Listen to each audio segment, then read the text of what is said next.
Salut, bienvenue pour un nouveau podcast de CPI Sport. Aujourd'hui, on va parler football. On va parler Ligue 1, mais on va parler de la partie la moins flashy, on va dire, de notre championnat, puisqu'on va parler du bas de tableau et de la course pour le maintien, qui est toujours un enjeu important de la fin de saison et où il y a souvent beaucoup de suspense, et c'est plus que jamais le cas cette année. Donc, ce qu'on va faire, c'est qu'on va remonter le championnat depuis la dernière place jusqu'à la 15e. On va parler des situations des différents clubs. Et puis on va vous donner un peu nos tendances, nos pronostics pour cette fin de saison. Donc on commence par Metz, la lanterne est rouge, le dernier du championnat, qui nous semble quand même quasi condamné, avec seulement 21 points. Ça semble très très mal parti pour les Messins, qui sont partis de trop loin tout simplement, puisque ça a été 5 défaites sur les 5 premiers matchs pour eux, même si ils n'ont pas eu forcément beaucoup de réussite sur ces premières journées. Ils perdent 1-0 à domicile contre Monaco sur un match où ils avaient fait une bonne performance. Ils perdent aussi seulement 1-0 à Caen. Voilà, des défaites qui ne sont pas jouées à grand-chose, mais qui les ont rapidement mis dans une situation délicate. Et voilà, Metz, c'était 4 points seulement après 16 journées. Un point pris tous les 4 matchs. C'est vraiment beaucoup trop peu. Il y a eu des défaites à domicile contre des concurrents directs pour le maintien, hein. Ils ont perdu contre Amiens, contre Troyes et contre Lille à Saint-Symphorien sans avoir marqué le moindre but dans ces 3 matchs-là. Forcément, ça complique tout de suite la course vers le maintien. Il y a eu un petit sursaut, certes, au changement d'entraîneur, hein, départ de Philippe Inchberger remplacé par Frédéric Hans à la fin d'année 2017, une victoire 3-1 sur la pelouse de Montpellier, la fameuse victoire 3-0 dans le derby contre Strasbourg en fin d'année. Mais voilà, ça a été un sursaut et ça s'est pas poursuivi finalement dans la durée. Là, sur les 7 dernières journées de championnat, c'est seulement 3 points pris pour le FC Metz. C'est une équipe qui a été aussi beaucoup handicapée par les blessures. Encore à l'heure actuelle, il leur manque Milan Bisevac, Benoît Souekoto, Yann Jouffre, Florent Mollet, qui sont des joueurs de qualité, des joueurs qui ont le niveau de la Ligue 1, des joueurs d'expérience aussi qui auraient apporté beaucoup pour le maintien. Malheureusement, c'est une saison. Bon, on veut pas les enterrer tout de suite, c'est pas mathématiquement fait, mais je pense que c'est une saison à oublier pour Metz qui va devoir reconstruire en Ligue 2 malgré un effectif qui avait le niveau, selon moi, pour se maintenir. Voilà, on va dire que il y a encore un point positif, c'est Nolan Roux, cet attaquant que tout le monde critique depuis des années, mais qui finalement a su se relancer en Ligue 1. Il a marqué 12 buts depuis le début de la saison, c'est quand même un total qui est pas négligeable. Bon, je pense que ça suffira pas malheureusement. Donc 19e, avec quand même 7 points d'avance sur Metz, 28 points au total, c'est Lille. Lille qui a fait un peu la une ces dernières semaines forcément pour ce problème d'envahissement de pelouse, des supporters qui lâchent un peu le club. Le bilan à domicile est quand même compliqué, hein, pour Lille qui est avant-dernier à domicile, il n'y a que Metz qui a fait pire. C'est sûr qu'on s'attendait pas à trouver le LOSC en telle position, même encore à la mi-saison. J'avoue que je croyais que ça allait remonter, que c'était juste une mauvaise passe. Avec l'arrivée de Galtier aussi, on aurait pu penser qu'un entraîneur d'expérience comme lui, qui a entraîné plusieurs années en Ligue 1, qui a fait de belles choses à Saint-Étienne, moi je pensais qu'il allait pouvoir redresser un peu ce club. Malheureusement, c'est pas le cas. Euh, alors on va partir du début. C'est que à mon sens la reprise du club par Gérard Lopez qui s'est faite l'année dernière, elle était fragile. Voilà, on est parti sur des bases instables. On a voulu faire venir à tout prix Marcelo Bielsa, le mettre au cœur du projet. Sauf que le problème, c'est que Bielsa, c'est un entraîneur tellement particulier, tellement spécial, que mettre Bielsa au cœur d'un projet, c'était un peu tout ou rien, et malheureusement, c'était rien dans ce cas précis, puisqu'il a été débarqué avant la mi-saison, mais qu'il avait tellement voulu façonner l'équipe à son image que voilà, c'était compliqué pour quelqu'un d'autre de la reprendre. Aujourd'hui, on fait un peu Il y a un abattage médiatique autour du rôle de Marcelo Bielsa que tout le monde juge responsable de la chute du club. Bien sûr qu'il l'est, mais c'est pas le seul. Je pense que Gérard Lopez ou même le choix du directeur sportif et voilà, Luis Campos a eu son rôle à jouer aussi là-dedans. On sait que il s'entendait pas spécialement bien avec Bielsa, mais c'est un choix global. On a donné les clés à Bielsa, mais on a aussi accepté de mettre des millions et des dizaines de millions d'euros sur des joueurs sud-américains tout à fait inexpérimentés. Voilà, on attaque les Luis Araújo, les Ezequiel Ponce, n'ont rien apporté à cette équipe. Et oui, forcément, on en paye aujourd'hui les conséquences. Un effectif très jeune, peu d'expérience de la Ligue 1, hormis peut-être Ibrahim Amadou et Kevin Malcuit par exemple, mais c'est trop juste, c'est trop juste. Et puis, il faut pas oublier que Lille visait l'Europe. En début d'année, on parlait des objectifs de cinquième, sixième place pour le LOSC. Et il y a une communication aussi qu'on peut remettre en question. Même quand Lille était vraiment dans la panade, 18e, on entendait encore beaucoup de joueurs devant les médias dire que c'était pas fini pour l'Europe, qu'il fallait encore y croire, etc., etc. Bon, ils ont peut-être eu tort, parce que à l'arrivée, on en est là. En plus, maintenant, les supporters lâchent le club, forcément, c'est dommageable. On peut que remettre en question ce choix d'envahissement de terrain qui, en plus, apparemment était réfléchi.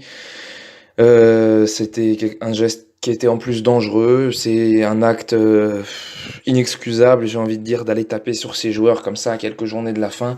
Ça n'a aucun sens. On ne peut pas cautionner ça. Mais bon, il faut dire aussi que la saison de Lille est catastrophique. Et quelle que soit l'issue de la saison, qui est maintien au bout ou pas, je pense qu'il faudra repenser le projet et repartir à zéro, savoir quoi faire de tous ces joueurs sur lesquels on a investi beaucoup et qui n'ont pas donné satisfaction. On les garde pas. Faudra se poser les bonnes questions, je pense. Mine de rien, pour finir sur une note positive pour le LOSC, le calendrier à venir leur est plutôt favorable, hein. Réception d'Amiens, réception de Guingamp, déplacement à Bordeaux, ce sont des équipes qui n'ont plus rien à jouer. Pareil, réception de Metz et de Dijon. Voilà, bon, il y a des matchs, hormis un déplacement à Marseille, il y a quand même beaucoup de matchs où il y aura moyen de prendre des points pour les Lillois, sachant qu'ils sont pas complètement décrochés, hein. Ils sont à un point du barragiste, à 2 points du 17e, rien n'est fini pour Lille. Justement, on va passer au barragiste qui est 3. 3 a eu un parcours intéressant quand même cette saison parce qu'en fait ils ont eu aucune vraiment série négative ou ni positive. Ça a été un peu le yo-yo. Leur meilleure série en fait c'est 2 victoires. Ils ont jamais pu enchaîner plus que ça. Il y a là en ce moment il reste sur une série assez négative quand même. C'est seulement 2 points sur les 5 derniers matchs, hein, sur les 15 derniers possibles en fait pour 3. C'est une équipe quand même, il faut le dire, qui manque de talent devant. C'est seulement la 18e attaque, ex aequo avec Amiens. C'est 25 buts marqués en 30 matchs. C'est un peu juste, à mon sens, pour la Ligue 1. Au niveau offensif, on peut pas dire qu'il y ait des grosses individualités. Qui plus est, ils ont, au contraire de Lille, pas du tout un calendrier facile. Alors, ils vont recevoir Nice ce week-end. Ensuite, on a déplacement à Guingamp, mais après, on enchaîne réception de Marseille, déplacement à Saint-Étienne. Et pour finir, les 3 dernières journées, ça va à Lyon, ça va à Montpellier, ça reçoit Monaco. Autant dire que c'est coton là pour 3 cette fin de saison et qu'il va falloir qu'ils s'accrochent, qu'ils soient solides, qui s'appuient sur leurs hommes d'expérience, comme Osvaldo Vizcarrondo par exemple derrière, des joueurs comme ça, le fameux Benjamin Nivet et ses 40 ans au milieu de terrain.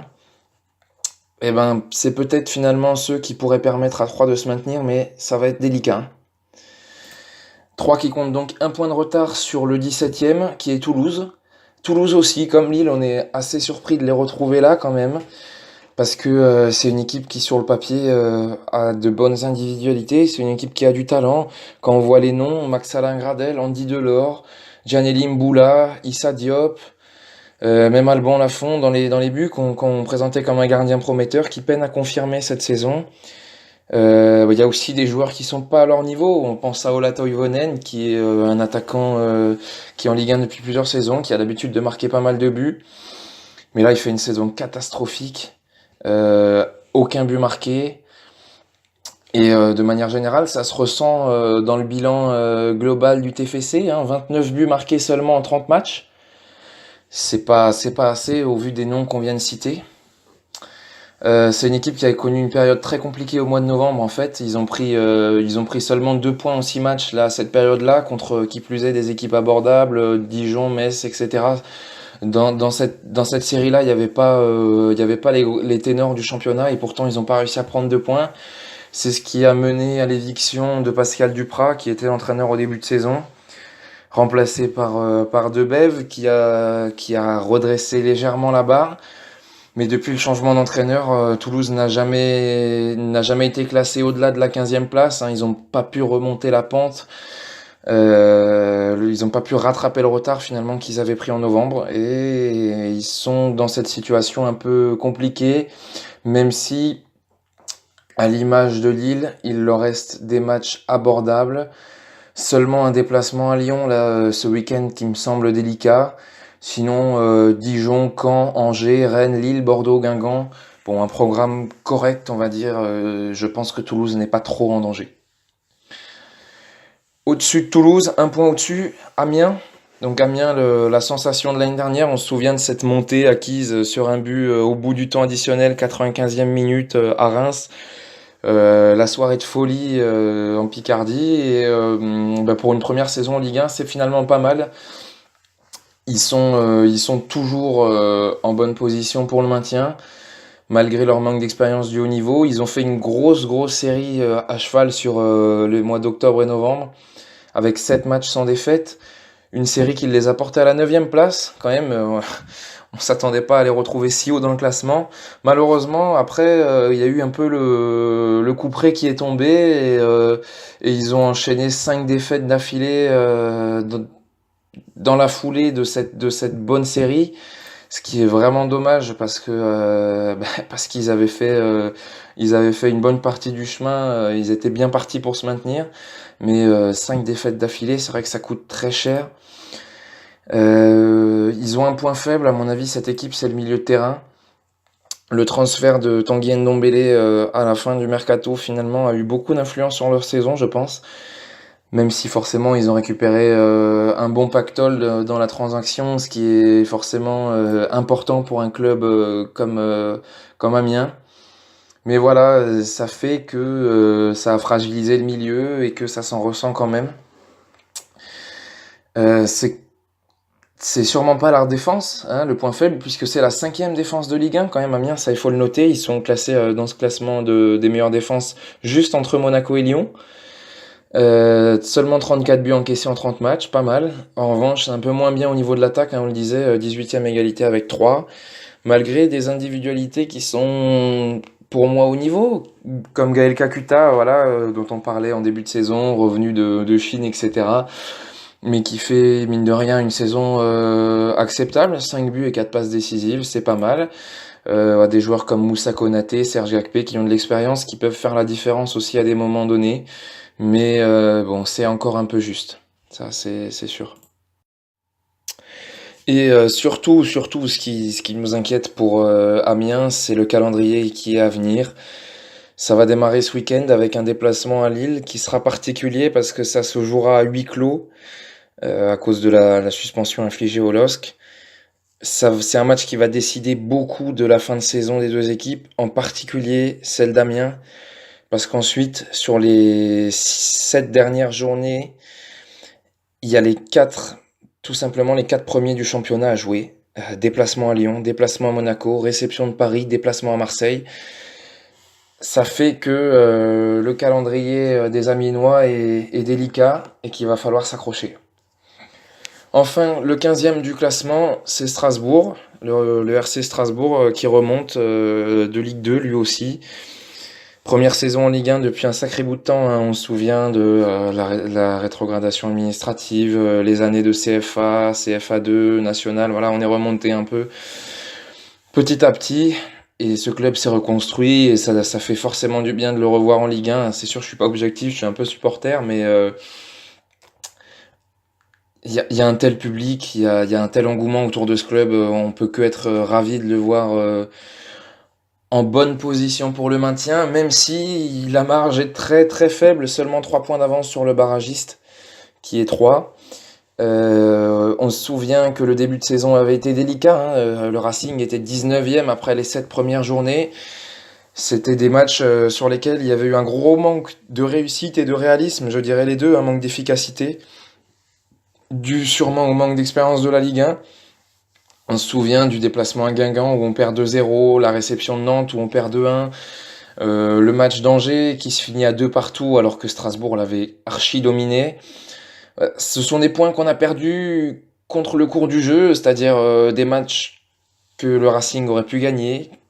Finalement, les points sont pas tombés et ça coûte cher quand on fait le bilan en fin de saison. En revanche, il y a eu cette fameuse série de 6 matchs sans défaite à cheval sur novembre et décembre, marquée par cette fameuse victoire contre le PSG, hein. Je pense que ça a été un moment marquant de la saison de Ligue 1, pas que du Racing d'ailleurs. Et c'est une série qui a permis au club de remonter à la 8e place du classement. Comme Amiens, on s'attendait pas à voir Strasbourg si haut. Mais ensuite, c'est retombé. Il y a eu l'humiliation à Metz. C'était un match typique de l'excès de confiance, on va dire. Il y avait tout simplement moins d'engagement physique que les Lorrains qui en voulaient plus ce soir-là que Strasbourg. Ensuite, en 2018, la machine a eu du mal à se relancer. On vantait auparavant le jeu offensif, un contenu très plaisant dans les matchs.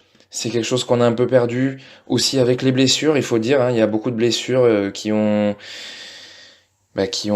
compliqué la saison strasbourgeoise devant Martin Terrier, Nuno da Costa. C'est la doublette qui faisait mal à tout le monde en fin d'année 2017, qui n'a pas pu s'exprimer autant qu'on l'aurait voulu en 2018. Au final, le meilleur buteur du Racing, c'est la Sentinelle, c'est Jean Eudaoulou. Ça montre quand même un peu les défaillances offensives, à égalité quand même avec Stéphane Baoken, mais là encore, c'est un attaquant certes, mais c'est un attaquant qu'on ne pensait pas voir autant en Ligue 1, qui a joué en national avec le Racing, qui est monté petit à petit. Il en est à 5 buts, 18 matchs dont 11 titularisations en Ligue 1. Voilà, c'est caractéristique aussi des blessures qu'on a eues et qui lui ont donné sa chance, bon tant mieux pour lui. Mais mine de rien, le bilan sur 2018, c'est celui d'un relégable, hein. Depuis cette très bonne série de novembre-décembre, on sent que c'est beaucoup plus compliqué. En 2018, le Racing, c'est 7 défaites, 2 nuls et 2 victoires seulement. C'est pas assez, c'est pas assez. 18e défense de Ligue 1 avec 54 buts encaissés en 30 matchs. On n'est pas loin des 2 buts par match de moyenne. Ça, c'est trop. Donc, il va falloir s'accrocher quand même sur la fin de saison. S'appuyer sur le soutien de Lameno qui fait beaucoup, hein, dans la saison strasbourgeoise, quand même on le voit au niveau des statistiques. 22 points pris à domicile, 10 points à l'extérieur sur le même nombre de matchs joués. On voit que ça a eu quand même une grande influence. Pour ce qui reste à jouer, bah, il y a le derby, de ce dimanche contre Metz. Là, il va falloir prendre les 3 points, c'est impératif, c'est un match où il faut prendre des points. Et puis en plus, il y a cette symbolique du derby que tous les Strasbourgeois ont envie de gagner. Ensuite, il va y avoir deux confrontations directes à l'extérieur, contre Angers et contre Amiens.